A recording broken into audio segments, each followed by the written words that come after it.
Hi everyone, this is Sig Suarez and welcome to another episode of Watch Manila. The next episodes are special as we visit the amazing Dubai to see the watch scene there. For this trip, I wore my recently serviced Rolex GMT Master Reference 16700 as Dubai is a very safe place to go. When we arrived in our hotel room in Dubai, we had a beautiful view of two things: the Burj Khalifa, and more importantly, that 3-story boutique with a green logo, the Rolex store at the Dubai Mall. The sale and distribution of watches in Dubai is pretty similar to the Philippines. In Dubai, the Siddiqui Group operates many of the major watch brands such as Audemars Piguet, Patek Philippe, Rolex, and Richard Mille among others. The Siddiqui Group also produces the annual Dubai Watch Week. There are two major malls which we visited which had most of the major watch brands, the Dubai Mall and the Mall of the Emirates. We first went to the Dubai Mall, which is the second largest mall after the Iran Mall. The Dubai Mall is a sight in itself and you'll get to spend a lot of time there as you shop for watches and as you take a look at all the lifestyle treats you have here.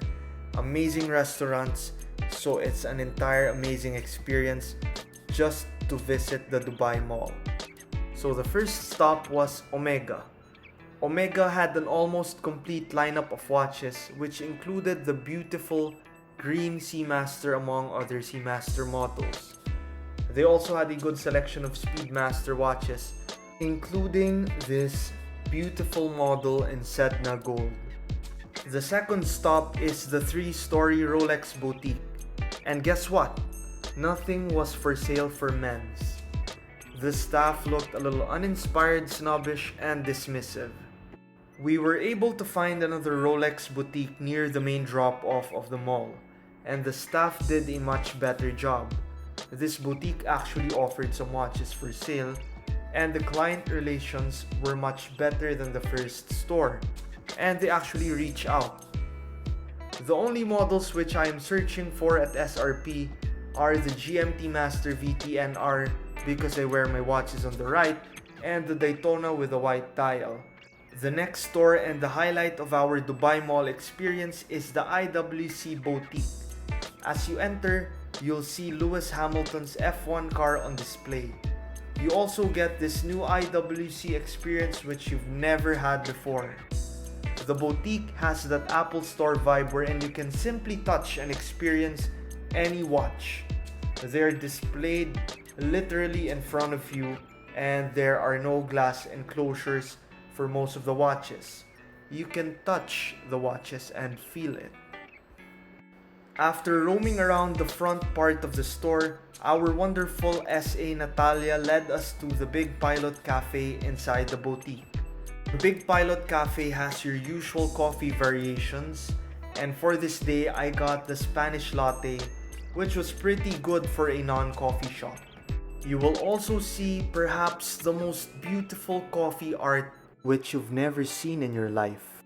It's the Big Pilot coffee art. It's just really an amazing thing to look at and you don't even want to drink or sip from your coffee. While seated at the Big Pilot Cafe, 3 models were presented to me. The all-new IWC Mark 20 in blue dial, which I really love. The Mark 20 in green, and the Big Pilot 43. The recently released Mark 20 is an amazing watch as it features a new IWC 32111 caliber with an excellent 120-hour power reserve. The other selling point for this watch is the easy exchange strap system wherein you could swap a bracelet or a strap in seconds. I consider the IWC Mark series as the perfect alternative to the Rolex Explorer. This is as versatile as you can get. If you're on a waitlist for a Rolex Explorer, leave it, forget about it, go to IWC and buy a Mark 20. This watch is really tremendous. After discussing deeply about the watches presented, Natalia showed us further to the back of the store where more IWC models were located and displayed. This store is probably the most complete I've seen for an IWC boutique, and I've seen a lot. Simple watches to complicated watches are found in the entire boutique. IWC in Dubai was so accommodating and we really had a good experience in the boutique. So far, here are my key takeaways in the Dubai watch scene.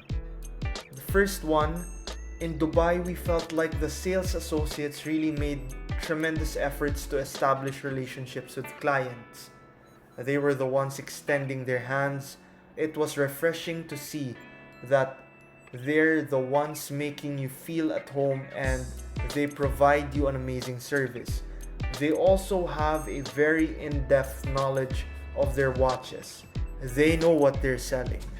The second takeaway, which a lot of people will probably ask is, are watches cheaper in Dubai? Generally, no. However, for non-residents, you get a tax rebate of around 4.2%. The advantage in shopping for watches in Dubai is that you get the most current models and you get a wider selection of models which are generally not available in smaller markets like the Philippines. The next one is, what is the Rolex situation in Dubai? I've already touched on this earlier, and I believe that you have a better chance of getting a watch in Dubai. Personally, I was offered certain models like I mentioned. However, I wasn't interested in the models or I already have them in my personal collection. How about Patek? For the Patek Philippe, they were, well, as expected, also snobbish. Concretely, a Calatrava 6119G can only be had after 3 years, which is code word for you'll never be able to get your watch, at least from my store.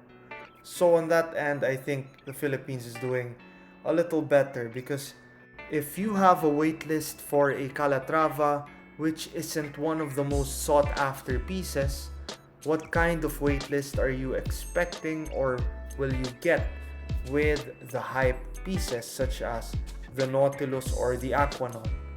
Aside from the mainstream, how about the other brands?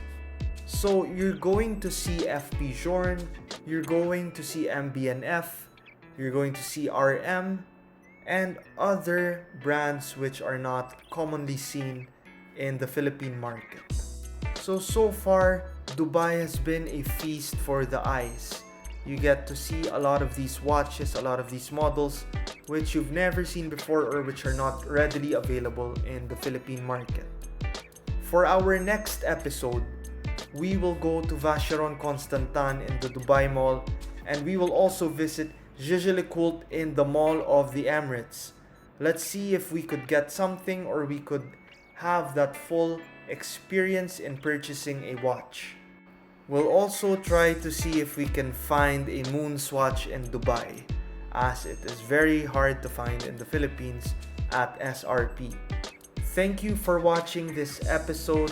This has been Sig Suarez, and please continue to join me watch the watches.